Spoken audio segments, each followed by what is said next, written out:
एक मोहल्ले में एक बूढ़ा आदमी रहता था। लोग उसे बहुत बड़ा नमाजी समझते थे। वह मस्जिद में सबसे आगे खड़ा होता, हाथ फैलाकर लंबी दुआ करता और सबको नसीहतें देता, नमाज पढ़ी करो। मगर असलियत यह थी कि वह लोगों को दिखाने के लिए नमाज पढ़ता था।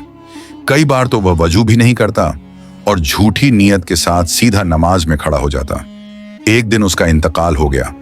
लोगों ने यह सोचकर कि वह नेक आदमी था, अदब से उसका जनाजा पढ़ा, कफन में लपेटकर कब्र में दफन कर दिया और सब घर वापस आ गए। कब्र की पहली रात अचानक दो भयावह फरिश्ते आए। उन्होंने उसे कब्र की मिट्टी से उठाकर बिठाया और हिसाब शुरू किया। तू नमाज किसके लिए पढ़ता था, अल्लाह के लिए या लोगों को दिखाने के लिए? बूढ़ा आदमी जवाब न दे सका। उसकी जबान रुक गई, चेहरा पील पड़ गया। उसी वक्त अजाब का हुक्म हुआ।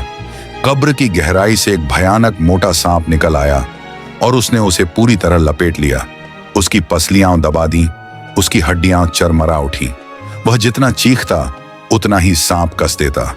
उसकी चीख बाहर किसी ने न सुनी। कब्र उसके लिए जहन्नुम का गड्ढा बन गई।